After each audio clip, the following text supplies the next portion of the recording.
lit feeling. You got me lifted, feeling so gifted. Sugar, how you get so fly? Sugar, sugar, how you get. Hey everyone, it's your girl Leila. Welcome back to my channel.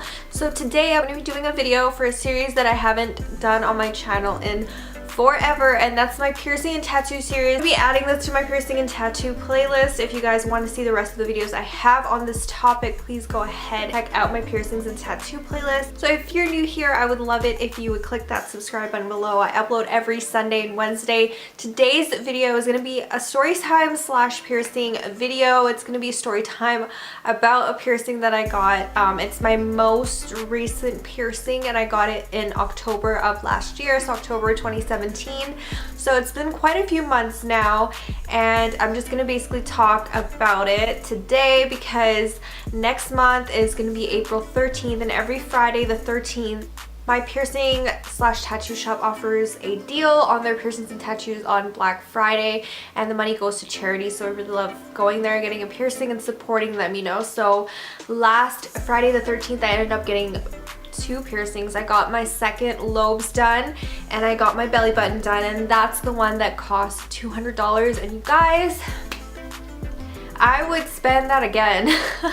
Call me crazy, but I totally would invest in the proper jewelry from now on, or you know, if I know a piercing is going to be difficult on my body. I mean, the majority of my piercings from here on out are going to be on my ears. So if I find that it's difficult, not quite healing on one ear, it's just not agreeing with my body, I'll try it with a different type of jewelry in my other ear, sort of thing, you know. So you guys, my piercings and tattoos playlist, I have a video all about my tragus piercing and when I got my tragus pierced and the cost and everything. And everybody literally like came for me in the comments. I got comments like this.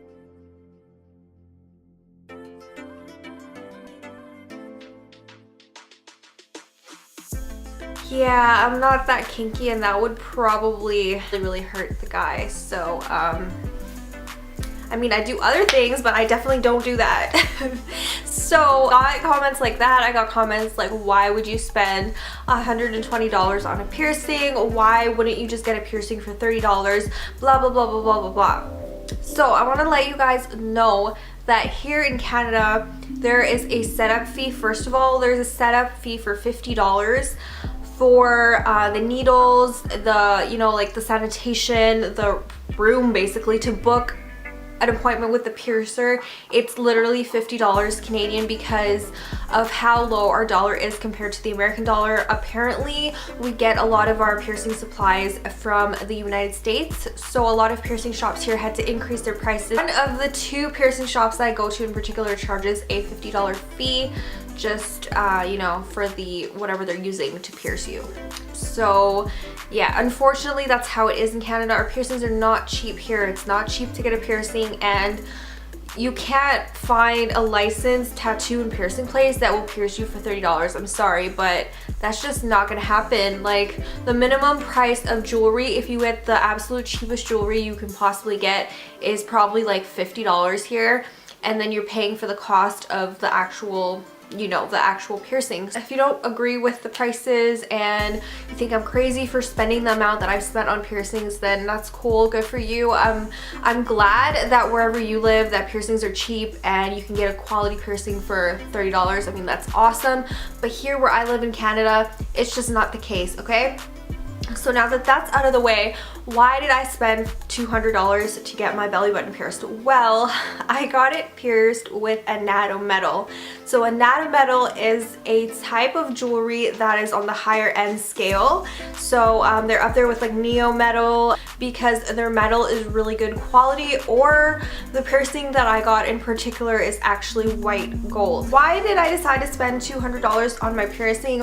Why did I upgrade the jewelry? First of all, I know you probably have a ton of questions, but basically I got my belly button pierced back in 2015, so that was an experience. So that's when I first got my belly button pierced. I got it with just the regular ass jewelry that it comes with. Cheap, you know, like $50, like the cheapest jewelry you can get, stainless steel, whatever it's called, type jewelry. Like that, plus the cleaning method that I was doing from the piercer that I went to, it didn't agree with my body, and it rejected the piercing after 6 months.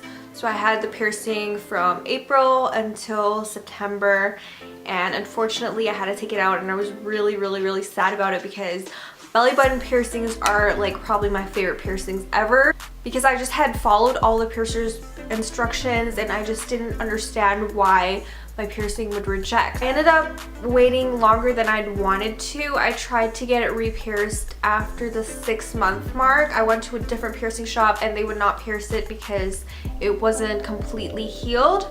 So I ended up just waiting almost 2 years. I waited until October 2017, and I just made the decision to upgrade my jewelry and hope for the best. I ended up with a white gold barbell, and it's just super pretty. So in mid-April, I will be at the 6-month mark for my belly button piercing, and it's been great. I haven't had any issues with it. I think it was completely necessary to upgrade my jewelry. It just agrees with my body. And I did, however, change the cleaning method from the first time I had went. I was using sea salt supplied by my piercer.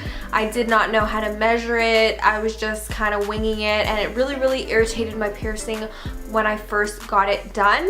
So this time around, I have learned from my tragus piercings and my helix and my Deets that saline just doesn't agree with my body and my piercings. So what I ended up doing with this particular piercing is using just plain unscented baby soap, and I've been just cleaning it once a day basically. That's about it. No antibacterial soap, no harsh chemicals, just an unscented baby soap.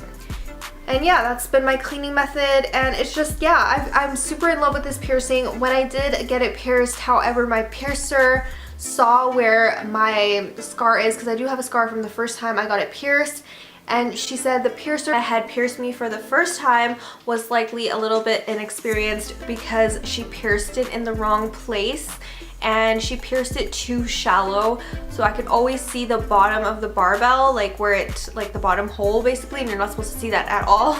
So I got it pierced incorrectly with you know, not quality jewelry, I guess, and I did the wrong cleaning method. So that's ultimately why I feel like I failed the first time around.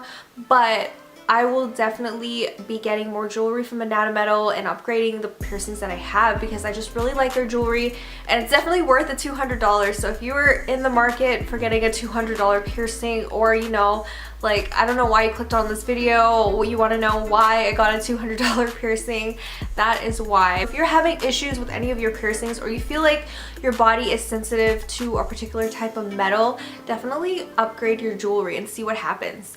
So that's pretty much it for my story time. I hope you guys enjoyed the video. No hate, please. I know $200 is a lot to spend on a piercing, but for me it's definitely worth it, and that's all that matters, right? It's my body. So I hope you guys enjoyed this video, and I will see you in my next one. Please don't forget to go ahead and click that subscribe button below, and I will see you guys in my next video. Bye everyone.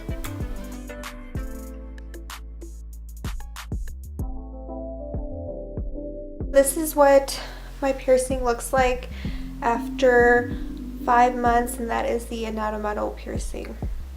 They know, they know, they know. Yeah, I be yelling out money over everything, money on my mind. Then